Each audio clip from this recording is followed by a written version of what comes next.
Mais c'est pas parce que nous, on va manger du pain qu'on va aller aussi bien que nos grands-parents. Si tu mets à manger 1 kilo de pain actuellement dans la société dans laquelle on est actuellement, tu vas certainement pas avoir la santé de tes grands-parents. Parce que, je veux dire, il y a beaucoup d'autres paramètres. Donc, je ramène pas tout à l'alimentation.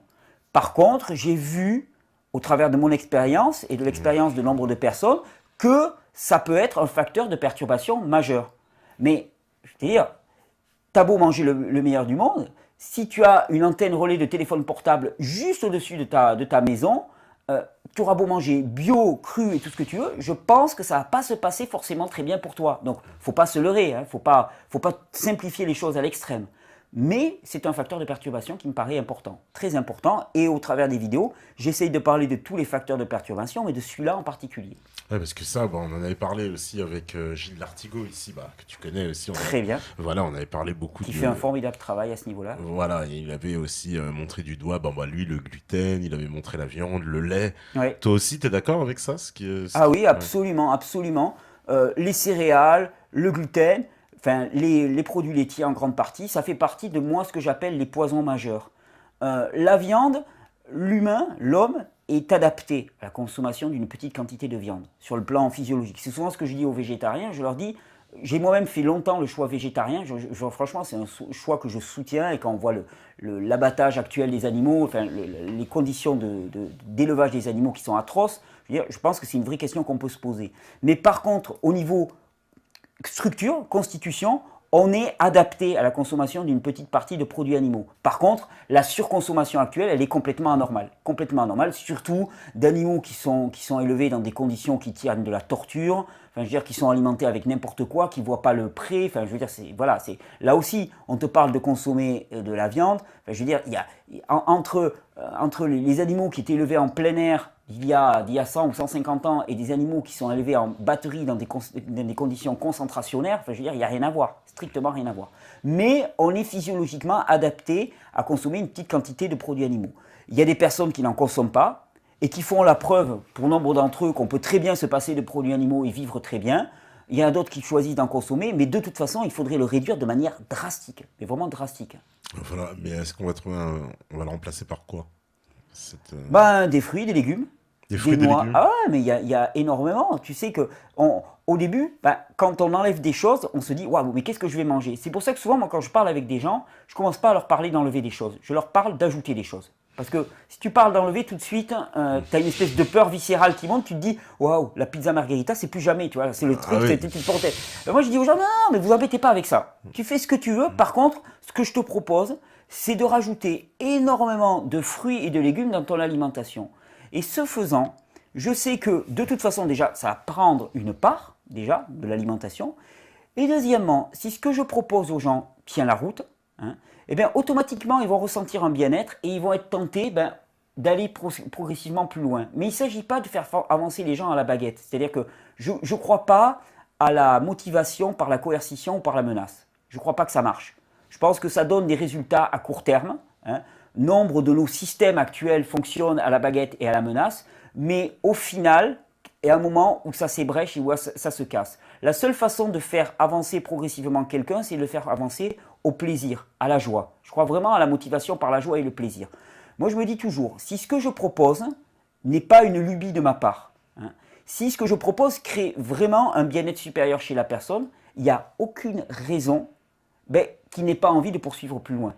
Je te dire, si je te dis, mange des fruits et des légumes, et que tu te sens mieux, tu vas te dire, je vais continuer, et puis même, je vais voir si, peut-être si j'augmentais, je me sens encore mieux, tu vois, spontanément, tu vas le faire.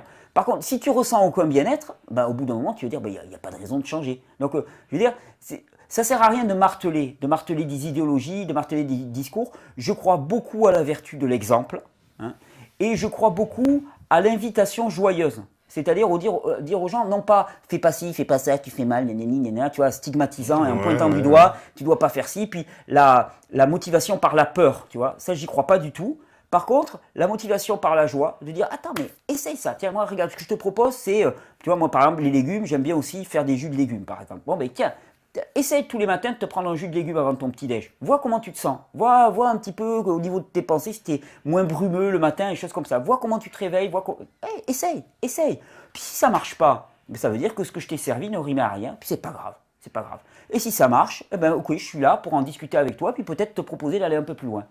Et d'habitude, c'est comme ça que je le fais. C'est pour ça qu'il ne s'agit pas de stigmatiser quoi que ce soit. Ça, pour moi, ça ne marche pas. Il n'y a pas de... Ouais, il faut inciter les gens plutôt que Dans la les, joie, dans la joie. ouais, Et voilà. c'est pour ça que d'être tout... coercitif. Ouais, ouais, ouais. Et ça, j'en parle beaucoup aussi aux gens. Tu sais, il y a le truc classique, c'est la personne qui dans sa famille, enfin, qui vit en famille, et puis qui d'un seul coup a envie de changer son alimentation, puis il faut que toute la famille s'y mette, tu vois. Et Ah, ouais. d'habitude, mais il y a des murs d'opposition, tu vois, qui se lèvent, et au contraire, tu vas voir le conjoint ou la conjointe qui va faire exprès de se mettre à manger le pire du pire, rien que pour lui casser les pieds.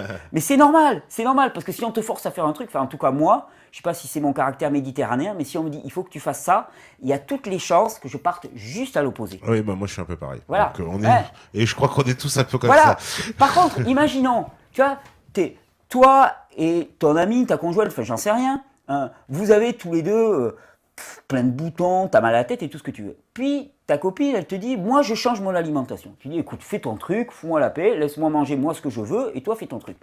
Puis au bout de 2 semaines, tu te rends compte que bah, elle est de plus en plus joyeuse. Elle a une peau qui va de mieux en mieux et tout. Bah, toi, tu vas te dire spontanément, et j'ai envie d'essayer moi aussi. Par contre, si elle manifeste rien, tu n'auras pas envie d'essayer. C'est pour ça que je dis aux gens, mais ça sert à rien de faire du martelage, du bourrage de crâne et tout. Si ce que vous dites est vrai, ça va se manifester et ça va impacter les autres simplement par votre état d'être. Donc, moi, je suis vraiment pour cette motivation par l'exemple uniquement et par le plaisir et par la joie et non pas avancer à la baguette. On avance déjà suffisamment, beaucoup trop dans notre vie à la baguette, dans tous les secteurs de la vie, que ce soit à l'école, que ce soit dans le métier et ainsi de suite. N'allons pas apporter ça quand on parle de guérison, de réhabilitation. On est censé, enfin en tout cas moi, j'espère apporter des pistes et des solutions, des pistes de réflexion aux gens pour qu'ils aillent mieux. Donc on ne va pas commencer à faire ça à la baguette, à la contrainte. Non, ça j'y crois pas du tout. Donc c'est vraiment une invitation. Bah, au Ah, moins... c'est une invitation, vraiment une invitation. Toi, t'es pas justement dans la ligne qui dit arrêtez la viande, c'est terminé. Ah non, mais moi je suis dans la ligne de rien du tout, c'est-à-dire que je ne dirai jamais à quelqu'un ce qu'il doit faire. Parce que je ne prendrai pas cette responsabilité-là, pour des tas de raisons. Premièrement, parce que je ne suis ni thérapeute ni rien du tout, et nous sommes dans un pays dans lequel il ne faut pas rigoler avec ça, donc voilà, je ne joue pas à ça. Et en plus, parce que je me dis, je ne veux pas endosser cette responsabilité, parce que c'est un jeu de mutuelle allégeance. C'est-à-dire que si je dis à quelqu'un, tu dois faire ça, je prends du pouvoir sur lui, mais quelque part, il va me demander des comptes ensuite. Et c'est une espèce de jeu à deux dans lequel celui qui doit prendre ses responsabilités ne prend pas ses responsabilités. Moi, je dis juste, voilà ce que je comprends du fonctionnement du corps humain. Toi, tu viens me dire, tu viens me voir et tu me dis, voilà, je comprends pas, moi, après les repas, je suis lourd et ainsi de suite. Bon, je vais te dire, écoute, de ce que je comprends, moi, il me semble que dans ton alimentation, par exemple, le fait que tu consommes tel type d'aliment, ça peut participer à cette lourdeur. Et moi, si j'étais toi, je ferais l'essai pendant 15 jours, 3 semaines, de supprimer ou de changer ça. Mais fais ce que tu veux. Fais ce que tu veux. Parce qu'au moins, si tu n'as pas les résultats escomptés, ça ne te concernera que toi. Parce qu'au final, on démissionne en permanence de notre responsabilité devant des spécialistes. Et qu'est-ce qu'on fait finalement ? On leur donne toute autorité sur nous et on pense qu'ils ont plus de capacité que nous à nous guider. Mais moi, dans mon expérience, particulièrement par rapport à l'alimentation, on a en nous énormément de capacités pour savoir ce qui est bon pour nous. Mais ça, on l'a oublié. On nous a persuadé qu'il faut toujours aller chercher à l'extérieur la validation par une autorité supérieure. Et ça, c'est très bien, parce que ça nous maintient sous la dépendance et sous le pouvoir d'une autorité supérieure. Et ça construit des systèmes extrêmement hiérarchisés, comme on a. Je veux dire, on est une société qui est ultra hiérarchisée, dans laquelle l'autonomie individuelle, elle est complètement niée. Et quand toi-même, tu veux faire quelque chose pour toi-même, tu vois, tout de suite, même tu as une espèce de peur viscérale qui monte. Tu vois, tu te sens malade et puis tu te dis, non mais attends, si j'ai pas l'avis d'un spécialiste, ça va pas. Mais qu'est-ce qui te dit que ce spécialiste, malgré sa superbe, malgré son aplomb, comprend réellement ce que tu as ? Je te dire ça, je l'ai vécu parce que je suis allé de spécialiste en spécialiste quand j'étais malade. J'ai même fait, puisque je me sentais mourir, j'ai fait des kilomètres, j'ai dépensé des sommes colossales. Et quand tu te sens mourir, tu cherches un sauveur. C'est automatique. Je sentais qu'à 33 ans, j'étais plus viable et j'étais en train d'y passer. Donc j'ai fait vraiment des kilomètres. Je suis même allé aux États-Unis dans des cliniques spécialisées. J'ai laissé tout mon argent à l'époque. Enfin, j'étais aux minima sociaux. Donc voilà, c'était pas le genre de choses qui s'improvisent. Je cherchais un sauveur. Et chaque fois, quelque part, les gens me disaient, ah, mais il faut que tu fasses ça, il faut que tu prennes telle pilule, telle pilule, telle pilule, telle pilule. Mais au final, ils se plantaient. il se plantait. Il ne pouvait pas cerner le problème que j'avais. Et ça, c'est quelque chose qui revient fréquemment. J'entends de plus en plus de gens qui me disent je suis baladé de spécialiste en spécialiste et personne ne comprend. Et en plus, le pire, c'est que quand ils arrivent auprès du spécialiste, le mec, il a 3 quarts d'heure à leur consacrer. Comment veux-tu en 3 quarts d'heure raconter une histoire de vie? Toi, tu as envie de tout expliquer. Tu as tout le schéma qui est clair dans ta tête. Et souvent, moi, ce que je dis aux gens, mais c'est il n'y aura personne qui pourra vous écouter. Parce que de toute façon, le seul qui peut trouver vraiment la voie de sortie et vraiment la voie de guérison, c'est vous. Surtout qu'actuellement, avec des médias comme Internet, on a accès à un cortège de connaissances qui est fabuleux. Et moi, c'est quelque chose qui... Je ne suis pas a priori un pro-technologie. Hein. Moi, j'étais plutôt du style tranquille, basse technologie, tu vois, m'éloigner de tout ça. Mais je constate qu'actuellement, au travers d'Internet, il y a énormément de personnes qui sont des personnes qui n'ont aucune connaissance en biologie, en physiologie, qui se retrouvent confrontées à des problèmes pour lesquels personne n'a de réponse pour eux. Ils vont de spécialiste en spécialiste et il y a un moment où ils se disent ok, personne ne peut tirer de là, alors c'est à moi de le faire. C'est à moi de m'en sortir. Et il y a des contributions sur Internet qui sont absolument stupéfiantes, de mères de famille ou choses comme ça, qui ont des enfants qui vont mal, personne ne leur donne des réponses et elles vont chercher par elles-mêmes. Et on se rend compte que finalement, c'est pas si compliqué. C'est pas si compliqué parce que on croit que pour comprendre et pour guérir le corps humain, pour guérir un humain, il faut arriver à comprendre le fonctionnement de toutes les petites parties du corps humain. Chaque petit détail doit être compris. Or, moi, ce dont je me suis rendu compte, c'est que plus on va dans le détail, plus c'est complexe. C'est-à-dire que chaque fois, ça ouvre comme une espèce d'infinité de complexité. Et puis, on rentre à l'intérieur de la cellule, et là, on rentre dans un domaine qui est encore plus grand. Et puis, on rentre à l'intérieur de la mitochondrie, c'est encore plus grand. Et quelque part, moi, ce que j'ai réalisé, c'est qu'en fait, c'est pas si nécessaire de comprendre le détail du fonctionnement de toutes les choses. Et d'abord, d'après moi, c'est même illusoire, on n'y arrivera jamais. Par contre, ce qui est important de connaître, c'est les conditions de fonctionnement pour que ça fonctionne de manière adéquate. Et regarde, quand tu achètes un ordinateur, ça m'étonnerait que tu comprennes le fonctionnement de toute ta machine. Par contre, ce que tu as besoin de savoir, c'est dans quelles conditions il va falloir brancher ton ordinateur. C'est-à-dire, est-ce qu'il faut le brancher sur du 220 ou sur du 110? Est-ce qu'il faut aérer ta machine? Enfin voilà, des conditions comme ça. Et une fois que tu sais ça, ça fonctionne. Ça fonctionne de manière adéquate. Il me semble, et en tout cas c'est ce que j'ai expérimenté, que pour les humains c'est exactement la même chose. C'est-à-dire que avant tout, plus que de comprendre pour comprendre, alors moi je suis quelqu'un qui a une formation un petit peu intellectuelle, donc j'aime bien comprendre pour comprendre, j'aime bien un peu décortiquer, donc je me fais plaisir de temps en temps. Mais souvent je dis aux gens, ça considérez que c'est juste du plaisir intellectuel, hein, rien de plus. En vérité ce qui nous importe c'est de savoir quels sont les moyens d'aller bien. Parce qu'en vérité pour moi la santé, ça ne devrait pas être un problème. Et ça ne devrait certainement pas occuper cette place-là dans notre vie. Pour moi, ça devrait être vraiment le truc, on le règle une fois pour toutes. Et une fois qu'on est en bonne santé, on utilise nos bras, nos bouches, notre cœur pour faire quelque chose de productif qui apporte du bien à nous et aux autres. Et on n'est pas là pour s'inquiéter de savoir ce qu'on va manger le lendemain. Enfin, pour moi, moi, ça devrait être le cadet de nos soucis. Le problème, c'est que notre mode de vie actuel et notre alimentation fait que souvent, on souffre. On se lève le matin, on souffre, et ça nous bride dans notre créativité, notre capacité à mettre nos bras et nos mains au service. Mais pour moi, la fonction de l'humain, c'est de servir. C'est de servir, c'est de manifester de belles choses dans cette vie, c'est de créer du lien, c'est de manifester de l'amour, c'est de soutenir les autres, c'est de s'entraider, c'est de participer à cette merveilleuse histoire humaine. Et le problème, c'est qu'il y en a beaucoup d'entre nous qui sommes sur le carreau, comme moi j'étais sur le carreau, parce qu'on n'est pas viable et que personne n'a de solution pour nous. Et je me suis rendu compte que c'était souvent simplement des questions de choix de vie et des choix alimentaires en particulier. Eh ben, on va faire sur ces paroles, on va faire une petite pause. Voilà, la régie, elle est prête, elle me dit c'est parfait. Super. On fait une petite pause et puis on revient juste après. Voilà, donc poster. Super. Voilà, et pas d'aspartame ou de choses on va bizarres, éviter. C'est ça, on va éviter. Voilà, naturel. Il y en a qui en ont besoin d'ailleurs, hein, parce que ça rend les gens méchants. Je crois qu'il y en a, ils ont trop mangé de chips. Enfin, bref, on fait une petite pause transition. Merci. Voilà, on est de retour. Voilà, sans le retour à la musique, c'est encore mieux. Et toujours avec Thierry Casanova, toujours sur la libre antenne, toujours la saison 2. Et toujours sans adresse fixe. Mais bon, ça va changer bientôt. Et donc, on va prendre les questions, parce que tu sais qu'il y a pas mal de questions depuis tout à l'heure. Ouais. Donc, il y a tout dans les questions.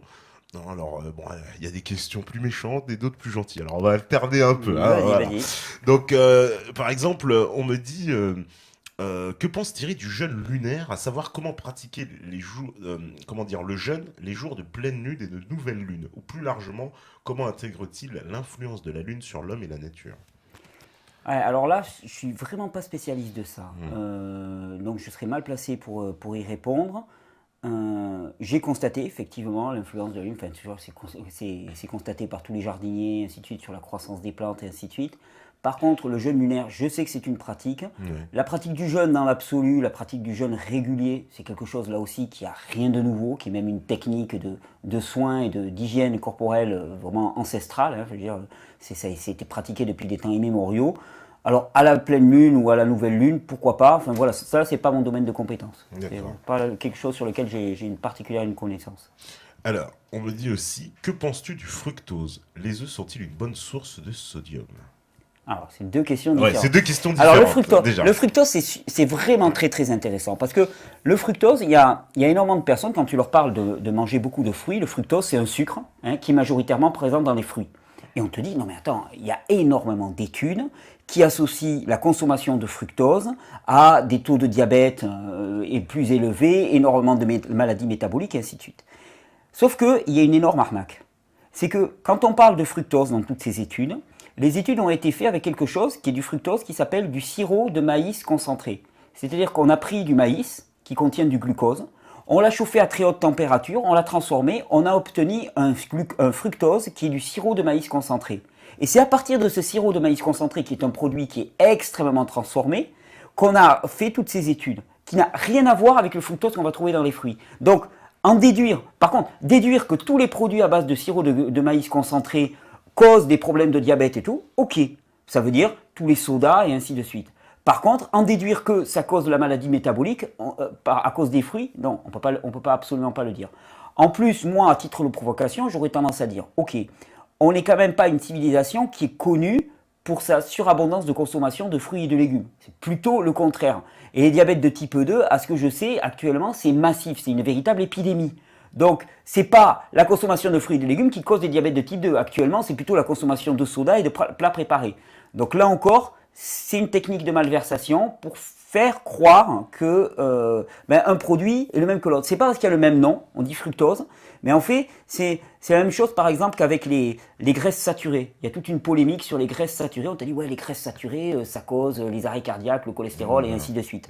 On s'est rendu compte qu'en fait, tous les tests qui ont été faits sur les graisses saturées ont été faits sur ce qu'on appelle des graisses saturées trans. En fait, pour faire simple, c'est des graisses qui étaient insaturées, qu'on a chauffées à très très haute température pour les saturer. Et ça a été fait délibérément pour discréditer les graisses saturées. Et pourquoi? Parce qu'on voulait promouvoir ce qu'on a appelé les graisses insaturées, c'est-à-dire les graisses qui étaient issues des huiles de type huile de soja et huile de tournesol. Le soja et le tournesol étant des cultures qui ont été mondialisées à l'échelle de la planète et qui étaient de la grande agro-agriculture. Il faut bien penser quand même que nombre des études qui sont produites actuellement sont téléguidées. Elles sont financées, il y a, je dirais, sans jouer au conspirationnisme, les lobbies sont extrêmement puissants dans ce monde. Il y a des groupes de pression qui ont des moyens colossaux. Et ces études-là, elles sont là pour arriver à une finalité. Et souvent, elles ont des visions à vraiment moyen et long terme. C'est-à-dire qu'on va nous envoyer des études pendant 2, 3, 4, 5 ans pour créer une espèce d'atmosphère qui va faire qu'ensuite, on va nous servir une théorie, on va commencer à jeter l'opprobre sur tel aliment ou sur tel produit et ainsi de suite. Et ce qu'on voit, c'est que la plupart du temps, ça va dans le sens d'une destruction des produits qui étaient des produits simples d'accès, des produits traditionnellement utilisés pour promouvoir quelque chose qui est de l'ordre du industrialisé, manufacturé, parce qu'il y a une rentabilité qui est bien supérieure. C'est-à-dire les produits bruts en tant que tels rapportent beaucoup moins que les produits qui sont élaborés. Parce que tu as tout le packaging, tu as la grande distribution, tu as tous les emballages, tu as tous les intermédiaires, c'est beaucoup plus rentable. Oui, bien sûr. Donc, il y avait aussi, alors, autre question, question qui fâche, on va dire. Quel conseil a-t-il à donner à ceux qui rencontrent des gros problèmes de santé suite à ces conseils?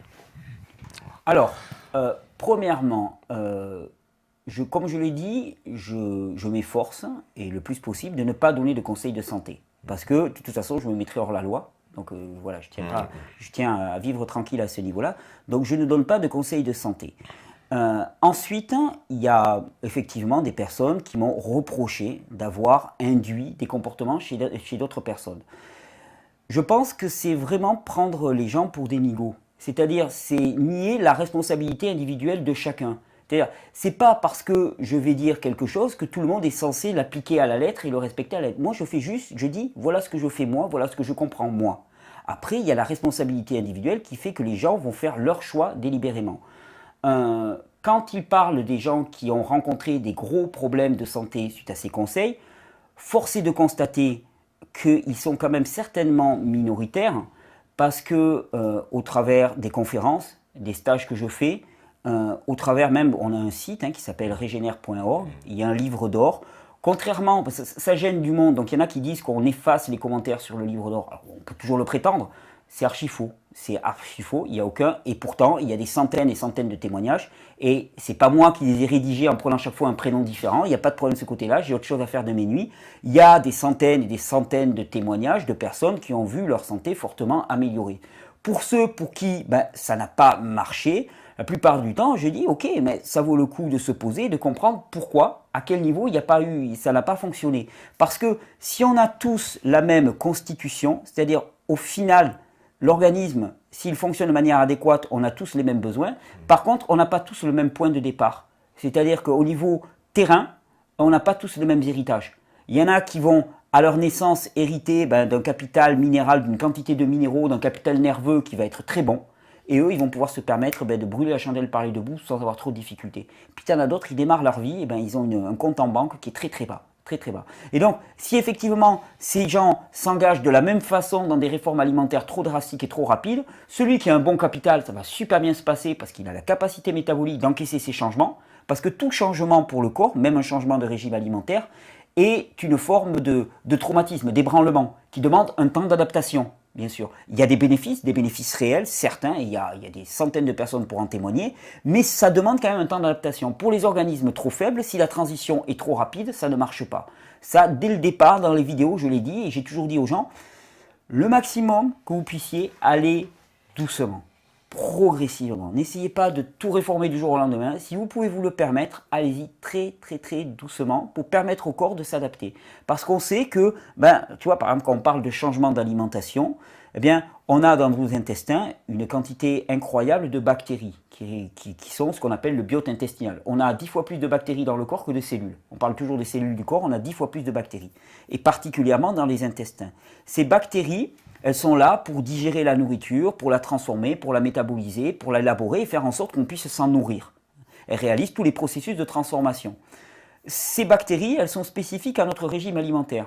Si du jour au lendemain, on passe d'un régime à un autre radicalement différent, les bactéries qui sont là, qui avaient été designées pour ce régime-là, elles ne comprennent plus. Elles ne sont pas adaptées. Et pendant un temps, ça ne va pas marcher. On va avoir des couacs, on va mal assimiler, on va être... Bon, c'est pour ça que je dis, autant que faire se peut, autant faire une transition très progressive pour permettre que ça soit le plus anodin possible. La plupart du temps, les personnes qui ont eu des difficultés, des personnes qui se sont jetées à corps perdu. Pourquoi? Parce qu'elles ont rencontré un message qui les a séduites intellectuellement, et c'est magnifique. Elles se sont dit, waouh, là il y a quelque chose, je comprends, ça correspond à quelque chose.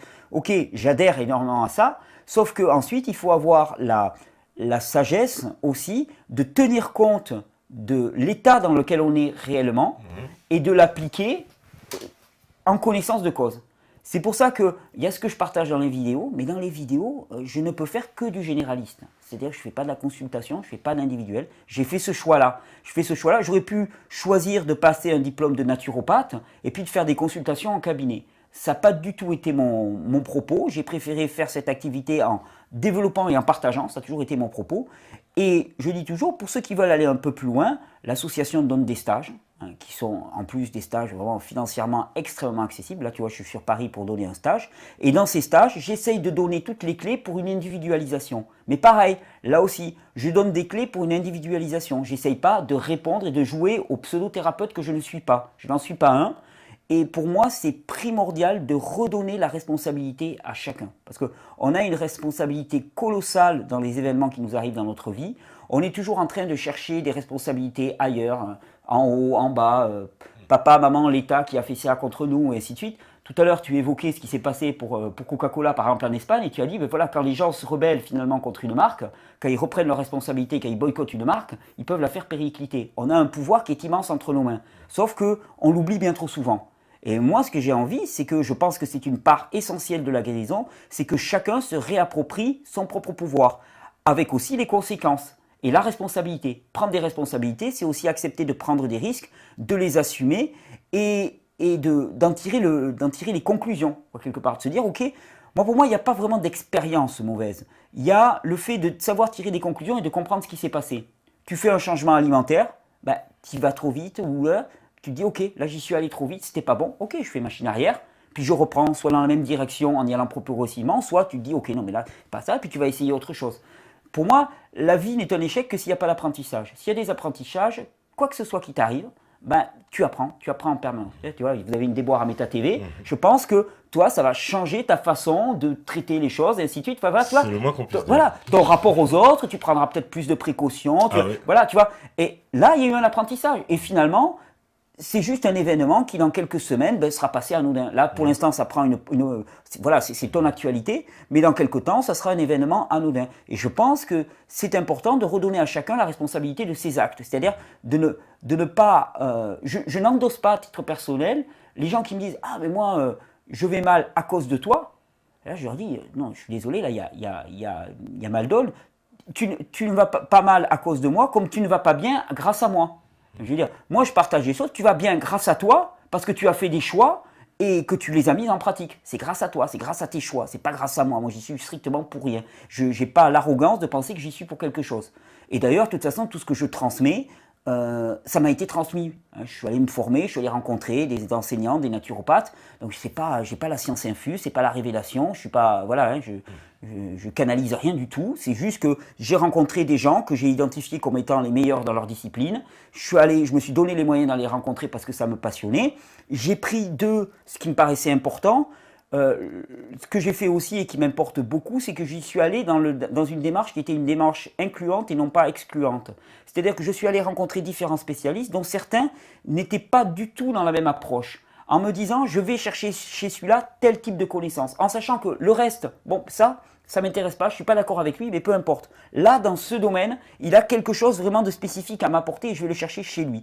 Et puis, même si je suis pas d'accord, je vais quand même lire parce que il est connu comme étant un spécialiste dans son domaine, donc certainement, il doit y avoir des vraies questions qu'il pose. Je ne peux pas avoir l'outrecuidance de penser qu'il a tout raté. Là, tu vois ce que je veux dire? Et c'est pour ça que j'aime bien aller explorer vraiment des voies très diverses. Et des fois, ça perd un peu les gens qui me disent « Non, mais tu n'as pas de continuité ». Moi, ce qui m'intéresse, ce n'est pas de créer une idéologie. Ce qui m'intéresse, c'est que, comme je te l'ai dit au départ, il y ait des gens qui arrêtent de souffrir physiquement et psychiquement, pour qu'enfin on puisse passer à autre chose, c'est-à-dire à construire un bon monde. Parce que actuellement, il y a un problème, c'est que on a un système qui est sur sa fin, ça me paraît une évidence. On a un épuisement des ressources qui est évident, et que si ça s'arrête maintenant, on va juste tous mourir de faim parce qu'on n'a rien planté, parce que nos campagnes sont désertes. Donc pour moi, j'ai une priorité. Enfin, par exemple, je me suis beaucoup intéressé, j'ai même participé à l'enseignement de la permaculture par exemple. Et pour moi, ce que je voudrais, c'est que chacun se retape pour aller se mettre à planter des arbres et à repeupler les campagnes et à recréer des collectivités locales, autonomes, qui sont capables de vivre en autonomie, non pas en autarcie, qui sont capables de s'autodéterminer, réapprendre une vraie gestion politique à la base, enfin voilà, remettre tout ça en place. Et pour ça, on a besoin de ne pas souffrir du dos, de la tête et ainsi de suite, pour pouvoir faire toutes ces initiatives. C'est le propos. Alors, je vais reprendre encore une question, parce qu'il y a tellement, il y en a tellement. Bah tiens, justement, à ce propos, on nous demande, et c'est vrai, quel avenir pour manger des insectes? Est-ce que ça, c'est une question... Ouais, c'est très à la mode actuellement. C'est très à la mode, voilà. Toi, qu'est-ce que t'en penses, les insectes? Bon, c'est bio, déjà, au moins, les insectes.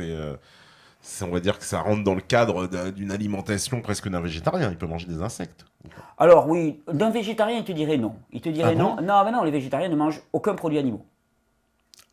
Les végétaliens, particulièrement les végétariens, il y a différentes classes. Après, remplacer la consommation de gros mammifères par des insectes, sur le plan biologique, on y est certainement beaucoup plus adapté. Ensuite, il y a quand même un frein culturel. Ça, c'est évident. Moi, on m'a beaucoup parlé de manger des sauterelles, par exemple. Théoriquement, je comprends. Ça me semble sensé. je t'avoue que pratiquement, je ne suis jamais passé à l'expérience. Voilà, j'ai mes inhibitions moi aussi, ça m'a jamais tenté. En Asie, quand j'étais en Asie, ils vendaient énormément de larves. J'avais essayé d'en manger, plus pour le défi qu'autre chose. Voilà, je ne sais pas si c'est ma culture ou pas, mais en tout cas, je constate que j'avais quand même, voilà, je l'avais fait par provocation, je l'avais fait, j'en étais pas mort, voilà. Mais je ne me projette pas trop là-dedans. Voilà, j'ai un peu de balle. Ouais, bon, mais sur le plan physiologique, c'est certainement beaucoup plus sensé. Et ça ne. Sur le plan de la, je veux dire, du type de traitement des animaux, ça serait certainement beaucoup moins violent et beaucoup moins atroce que les élevages qui sont faits actuellement. Certainement. Je ne suis pas certain qu'on soit prêt à accepter cela. Mais pourquoi pas? Alors, on me dit aussi, beaucoup de sucres diététiques et de pratiques relevant plus ou moins du jeûne vont aussi dans ce sens pour tenter d'affamer, voire de tuer les cellules cancéreuses. Mais elles peuvent générer des désordres énergétiques et surtout augmenter l'apport de sel en potassium. Il faut savoir que le potassium est le sel de prédilection du milieu intracellulaire. Parce qu'il dit que, voilà, en fait, la question de départ, parce que ça, ce que la citation que je viens de faire, c'est celle du docteur Alain Scoy. Oui. Il dit, que pense Thierry de cet argument contre le crudivorisme ou l'excès de potassium? Et donc, c'est l'argument qu'il y aurait un excès de potassium en mangeant trop de légumes crus. Sans rentrer dans trop de détails, en fait, ça ne va pas être les légumes, ça va être les fruits. Parce que les fruits apportent plus de potassium que de sodium. Or, dans le corps humain, tout fonctionne par équilibre. C'est-à-dire qu'il ne peut pas y avoir n'importe quelle quantité de tel minéral par rapport aux autres. Tout doit fonctionner en équilibre. Et il y a un équilibre qui est très particulier, c'est l'équilibre entre sodium et potassium. Et si tu consommes énormément de potassium, il faut que ton corps ait la capacité de garder son sodium pour équilibrer tout ça.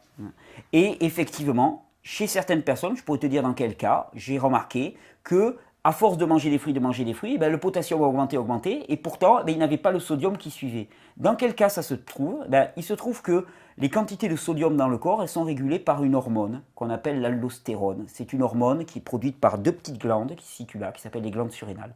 Cette hormone, elle permet finalement de réabsorber notre sodium et d'augmenter la quantité de sodium dans l'organisme. Quand les gens sont en état de fatigue chronique, ces glandes surrénales, c'est vraiment les glandes qui sont liées à la fatigue chronique, sont complètement épuisées. Ils ne produisent plus assez de cette hormone et donc ils n'ont plus assez de sodium dans l'organisme. Effectivement, s'ils se mettent à manger que des fruits, il y a un déséquilibre profond qui s'installe et c'est délétère. C'est délétère. Alors, je vais te dire, ce que j'ai remarqué, c'est que les personnes qui sont en état d'épuisement chronique, s'ils se fient toujours pareil à leur plaisir, les fruits, il y a un moment où ils n'en peuvent plus. Ils n'ont juste plus envie d'en manger. Ils ont juste envie de sel, ils ont envie de trucs salés. Et d'ailleurs, cet épuisement chronique et ce besoin de sel, ça fait que des gens qui sont extrêmement fatigués, particulièrement le soir, vont se ruer sur les chips et des choses comme ça, des choses hyper salées. Pourquoi? Parce qu'à la fin de la journée, le matin, tu te réveilles, bon, tu as eu ta nuit, voilà, tu t'es un petit peu reposé, tu as remonté un petit peu ton niveau d'énergie. Et puis le soir, tu arrives, tu as toute la journée de boulot, tu es épuisé et tu as besoin de ce sel-là que tu n'arrives plus à garder et que tu perds en permanence. Donc cet argument, il est valable pour des gens qui sont épuisés s'ils se lançaient à ne manger que des fruits. Mais comme je te l'ai dit dès le départ, il y a pas de... Il y a des gens qui disent « Ah mais moi j'ai suivi le régime Casasnovas et je vais moins bien ». Et je leur dis « Mais c'est mal tombé parce qu'il n'y a pas de régime Casasnovas. Je ne sais pas ce que c'est le régime Casasnovas. J'ai pas de régime, je ne fais pas de régime. Tout ce que je dis, c'est qu'il me semble qu'il y a des aliments qui sont propices à l'être humain, qui sont adaptés à l'être humain. C'est les fruits, les légumes majoritairement crus. Quand je dis fruits et légumes, c'est tous les fruits et tous les légumes. Il y a les fruits oléagineux, les noix, les amandes, les avocats, les noix de coco, tout ce que tu veux. On est adapté selon les choix de l'individu, selon les choix éthiques de l'individu, et que je ne tiens pas à diriger, on est adapté à une petite consommation de produits animaux, et c'est tout. Ça me paraît la base de l'alimentation humaine. Ça ne veut pas dire que tu vas te sentir mal si tu consommes de temps en temps sporadiquement des autres trucs, mais globalement, ça devrait être la base de notre alimentation. Il n'y a pas de régime. Moi, j'aide à définir un cadre. Et dans ce cadre, chacun est libre de se déplacer et d'arriver à trouver ce qui lui convient exactement. Il y en a, ça va être plus de légumes, il y en a, c'est plus de fruits, il y en a, c'est plus de trucs gras. Il y en a, à chacun de s'équilibrer. Et cet équilibre, on arrive à le réaliser à partir du moment où on est aussi lié à son ressenti. C'est exactement ce que je te disais tout à l'heure. Et ce n'est pas quelque chose qui est purement théorique, ce n'est pas une espèce de belle idée, de belle théorie qui se développe. On arrive réellement à ressentir ses besoins, ses réels besoins. Et d'ailleurs, on les a même avec l'alimentation classique. On a des appétences, mine de rien. On a des appétences pour certains légumes, pour certains, enfin, tu vois, pour certains plats préparés, plus ou moins. Il y a les becs sucrés, il y a les becs salés. Bon, mais ça correspond à des profils hormonaux, à des profils du terrain. Ceux qui sont plus salés, c'est des gens qui sont plus en état de fatigue chronique. Ceux qui sont plus sucrés, ça va être plus des gens, bon, voilà, qui ont des problèmes de métabolisme du sucre, par exemple. Et donc, on est en permanence guidé par ces appétences. Donc, il n'y a pas de régime Thierry Casasnovas, il y a une proposition d'un cadre, et après, chacun retrouve sa liberté dans ce cadre. Et pour moi, c'est la seule façon de procéder. Il y a deux possibilités. Tu sais, l'exemple que je donne toujours, il y a deux possibilités. Imaginons que tu habites à côté d'une voie rapide, et tu vis avec un chien, tu as un chien.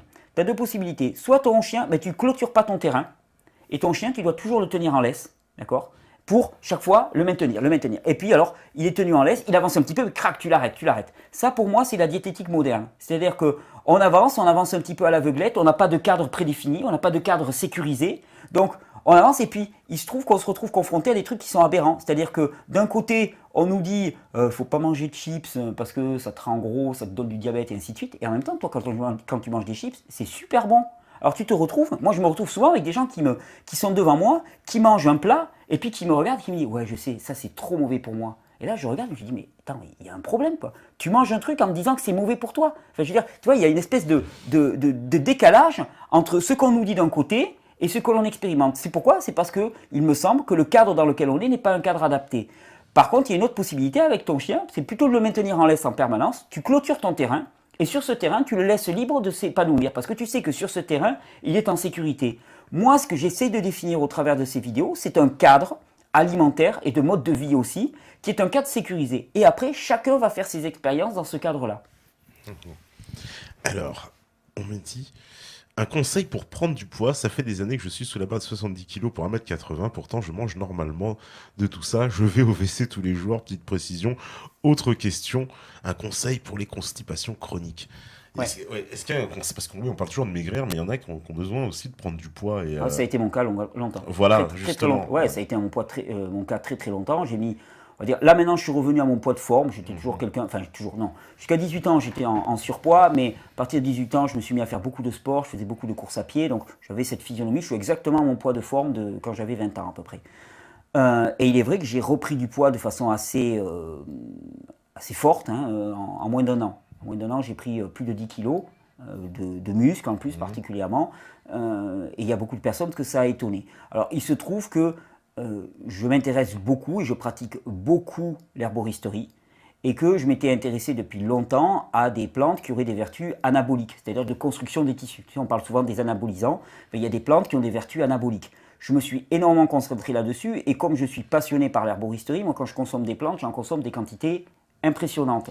Je pense que ça a participé. C'est un des éléments. Le deuxième élément, pour moi, ça a été aussi de sortir de mon état de fatigue chronique dans lequel j'étais, d'épuisement. Parce que quand il y a 8 ans, j'étais au bout du rouleau, j'étais en épuisement chronique. J'avais commencé à remonter, puis il s'est trouvé que j'ai eu un accident de la circulation qui a été assez traumatique pour moi, qui m'a endommagé toute la mâchoire. Et donc pendant 2 ans, j'ai eu des opérations très lourdes qui ont créé énormément de stress. Et là encore, ça a accentué mon épuisement. Et donc il a fallu encore 3 ou 4 ans pour que les effets du stress induits par toutes ces opérations, qui étaient très très lourdes, diminuent et que mon organisme retrouve la capacité à utiliser les aliments, à les digérer de manière normale. Donc je pense que tous ces éléments-là ont contribué. Et puis il y a eu aussi, et j'en parlais là cet après-midi, alors après voilà, ça parle à qui ça veut, il y a eu pour ma part vraiment la prise de conscience que je souffrais de cet état de maigreur, malgré mes dires, tu vois, je jouais toujours le gars, ouais, donc, ça n'a aucune importance, mon apparence physique, je m'en moque. Puis en vérité, j'étais très blessé. Et une personne qui était très proche, qui a beaucoup d'attention pour moi, a prié pour moi. Et vraiment a prié, a mis son intention, m'a soutenu dans cette démarche. Et ça aussi, ça a participé à cette réhabilitation. Alors lequel de ces facteurs? Je pense que les plantes, le repos ont participé énormément. Je pense que c'est aussi le fruit de tout ce que j'avais planté les années précédentes, tu vois, toutes ces pratiques alimentaires de santé, et qui à un moment se sont révélées et ont pris leur apothéose. Mais c'est vrai que ça a mis du temps, et très longtemps, on on s'est pas mal moqué de moi parce que voilà, je ressemblais à un cure-dent. Maintenant, non mais c'est bien pour moi parce que tu veux, jusqu'à présent, jusqu'à il y a quelques mois, chaque fois que je croisais quelqu'un, j'avais besoin de me justifier par rapport à mon histoire. C'est-à-dire que je disais aux gens, non mais je suis comme ça parce qu'il y a 8 ans, tatati, tatata, tatati. Maintenant, ma joie, c'est que si quelqu'un ne me connaît pas, il me croise, j'ai pas besoin de lui raconter ma vie, de lui dire ouais, j'ai été très malade, j'ai vécu un enfer et tout ce que tu veux. Le mec, il se dit, mais il est juste normal. Je suis quelqu'un qui est fin, je suis fin, et puis c'est tout. Ça, pour moi, c'est une grande joie. Ça veut dire que vraiment, quelque chose qui était de l'ordre quand même d'un épuisement total, tuberculose et tout, on m'a dit que c'était pas viable. Et même des médecins m'avaient dit, si par hasard vous vous en sortez, de toute façon, vous serez toujours dans un état. Enfin voilà, vous pouvez pas vous réhabiliter de ça, c'est pas possible quoi. Vous êtes trop épuisé. Il y a 8 ans, j'ai enchaîné plusieurs arrêts cardiaques tellement j'étais à l'épuisement complet. Donc ils m'ont dit non, vous survivrez quoi, mais ce sera pas mieux quoi. Enfin, je veux dire, il y aura pas plus que ça.